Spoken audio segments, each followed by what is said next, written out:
O mercado fica nervoso, fica eufórico. O mercado derrete, se reanima. O mercado também aprova, desaprova, cria expectativas. O mercado tem suas preferências políticas, reage a medidas oficiais e movimenta muito, mas muito dinheiro. Chegando agora ao fim do primeiro ano do novo governo, o que o mercado está achando do Lula e do seu ministro da Fazenda, Fernando Haddad? Eu sou o Conrado Corsaletti e este aqui é o Durma Com Essa, o podcast de notícias do Nexo.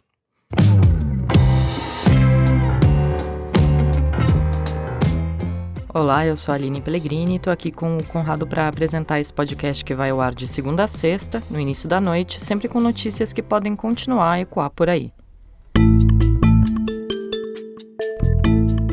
Quarta-feira, 22 de novembro de 2023, dia em que a consultoria Quest divulgou uma nova rodada da pesquisa de avaliação dos agentes financeiros em relação ao governo do presidente Luiz Inácio Lula da Silva. O levantamento, encomendado pela corretora de valores Genial, mostra que a cara do mercado vai se fechando aos poucos para o petista. E aquilo que já foi um sorriso aberto para o ministro da Fazenda, Fernando Haddad, vai se transformando numa feição ainda simpática, mas em viés de baixa. A pesquisa ouviu por meio de um formulário online 100 pessoas, entre 11 e 21 de novembro. São gestores, economistas, traders e analistas que operam em fundos de investimento, administradoras de patrimônio, empresas gestoras de ativos familiares e fundações. É quem mexe com o dinheiro de quem quer aplicá-lo. Na prática, são pessoas que integram aquilo que se chama geralmente de mercado, ou seja, a soma dos vários agentes que atuam em espaços nos quais negociam diariamente ativos financeiros, como ações, moedas estrangeiras, títulos, etc. São pessoas ligadas a bancos e corretoras que, justamente por isso, movimentam cifras que chegam anualmente à casa do trilhão. O mercado começou olhando muito feio para o governo Lula. Em março, 90% dos que participaram das entrevistas bimestrais diziam vê-lo de forma negativa. O índice caiu para 44% em julho e agora subiu um pouco, batendo em 52% de olhares negativos.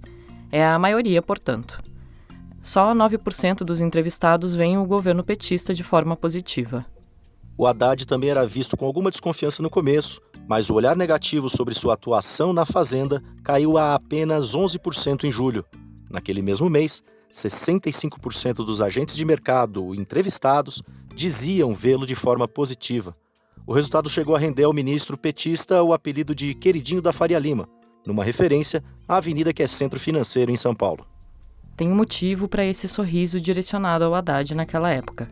A reforma tributária avançava na Câmara e os deputados estavam votando o arcabouço fiscal, um conjunto de medidas para a contenção de despesas do governo. Tais regras de contenção de fato passaram pelo crivo dos parlamentares e se tornaram substitutas do teto de gastos. Um resumo rápido: a leitura dos agentes financeiros era despesas contidas, freio no aumento da dívida pública, menores riscos de investimento no país.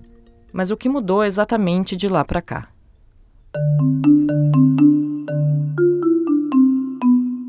As metas econômicas deste início de terceiro mandato do Lula são compostas pelo arcabouço fiscal, que já está aprovado, pela reforma tributária que está em tramitação no Congresso e pelo aumento de arrecadação. O pacote de aumento de arrecadação tem vários projetos, como aquele que prevê a taxação de fundos exclusivos de milionários e das offshores, aquelas empresas sediadas fora do Brasil, normalmente em paraísos fiscais. No âmbito do arcabouço, ou seja, da contenção de despesas, o Haddad propôs a seguinte meta fiscal: chegar ao déficit zero em 2024. Meta fiscal é a previsão de como o governo vai fechar as contas do ano. O dinheiro entra com imposto e sai com despesa e investimento. Se o governo arrecada mais do que gasta, tem superávit. Se gasta mais do que arrecada, tem déficit. E aí, no caso de déficit, para fechar a conta, ele precisa aumentar a sua dívida. Estabelecer essa meta é importante para dar alguma previsibilidade quanto às intenções do governo. Desde 2014, o único ano com superávit foi 2022. Todos os outros foram de déficit. E essa exceção só aconteceu porque o ano de 2022 foi atípico, baseado em fatores não sustentáveis, como receitas inesperadas por causa do aumento do preço do petróleo no mercado internacional diante da guerra na Ucrânia. Se o déficit for zerado, o crescimento da dívida pública pode ser contido, reduzindo o risco de emprestar para o governo e abrindo caminho para a redução da taxa de juros. O Haddad estabeleceu essa meta e vem tentando bancá-la, especialmente a partir do aumento das receitas. Nessa quarta, por exemplo, o Haddad teve uma vitória no Congresso, com o projeto de taxação de fundos exclusivos e de offshores passando pela Comissão de Assuntos Econômicos do Senado. Agora falta o plenário. Mas esse projeto é só um dos que o ministro quer aprovar para conseguir mais dinheiro. E aí tem um impasse que é a resistência ao déficit zero, especialmente de parte da classe política. O próprio Lula diz que o déficit não precisa ser zero. O presidente afirmou que não vai cortar investimentos em obras públicas para bater essa meta. Afinal, ele quer aquecer a economia. A declaração do petista de que déficit zero não é necessário foi dada no fim de outubro, ou seja, semanas antes da nova rodada de pesquisas da consultoria Quest.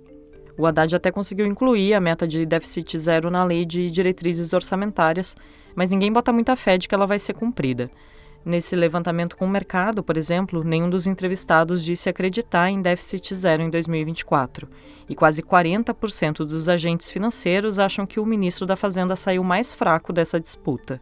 E olha, 55% dos entrevistados disseram que acreditam numa piora do cenário econômico nos próximos 12 meses. A grande maioria acha que a política fiscal do governo, ou seja, a disposição de conter gastos, é insuficiente.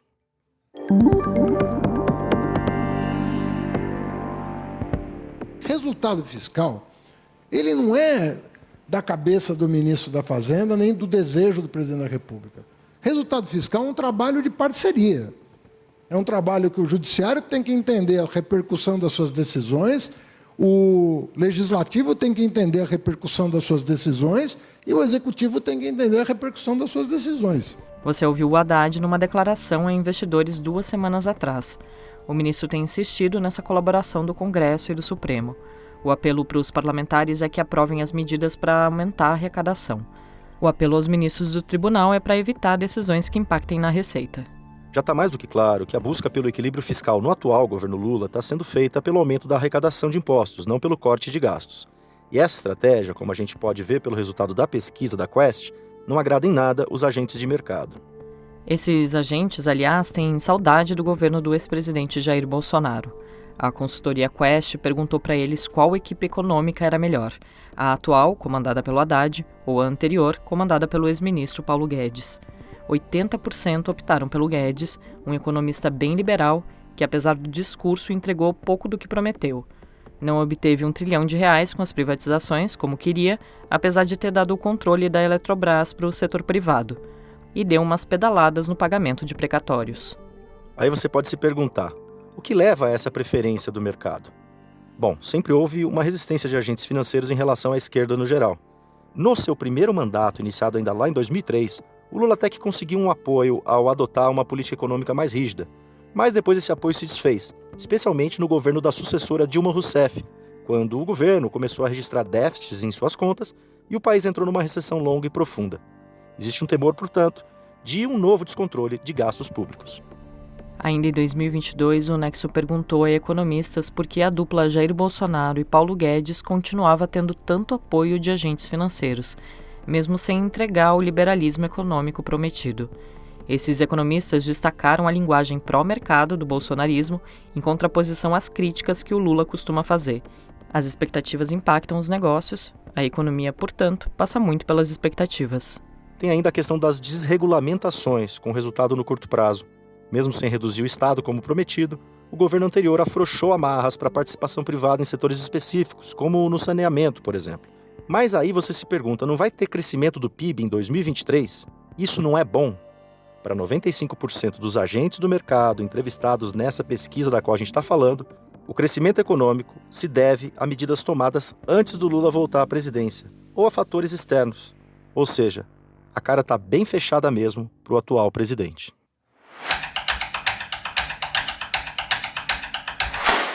Hamas e Israel firmaram na madrugada dessa quarta-feira um acordo, o primeiro desde o início do atual conflito, em 7 de outubro, quando o grupo extremista palestino atacou o território israelense. O Marcelo Montanini escreveu sobre o tema. Marcelo, o que prevê esse acordo? Os pontos principais do acordo são o cessar-fogo de 4 dias e as trocas de 50 reféns do Hamas mantidos na faixa de Gaza por 150 palestinos detidos em prisões israelenses. O acordo começa a valer a partir de quinta-feira.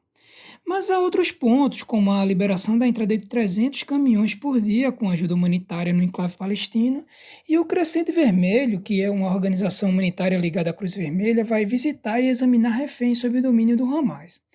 O acordo prevê ainda a possibilidade da pausa se estender por mais tempo, A cada 10 novos reféns liberados pelo grupo palestino, haverá um dia a mais de cessar-fogo e Israel libertará prisioneiros na proporção de 3 palestinos para 1 israelense. Enfim, a negociação é para que não ocorra confrontos, mas as forças israelenses permanecerão na faixa de Gaza durante o período da pausa. E o primeiro-ministro de Israel, Benjamin Netanyahu, já avisou que a trégua não significa o fim do conflito. E, Marcelo, qual o impacto do acordo para Hamas e Israel? Netanyahu rejeitou acordos anteriores de cessar-fogo e de troca de reféns, mas diante da pressão internacional e da sociedade israelense também, acabou cedendo. Esse acordo pode ajudar a diminuir a pressão interna que o primeiro-ministro israelense vem sofrendo para recuperar reféns, além da pressão internacional por uma pausa humanitária. E também ajuda o exército israelense a se reorganizar para a operação na região sul da faixa de Gaza. Netanyahu, porém, vai precisar lidar com a ala radical do seu governo que ficou insatisfeita com a trégua. Já o Hamas, que já havia libertado 4 reféns com a mediação do Catar sem ganhar nada em troca, conseguiu uma trégua no confronto e poderá se reorganizar militarmente e se reabastecer de suprimentos. Os reféns são o principal instrumento de influência do Hamas para obter concessões.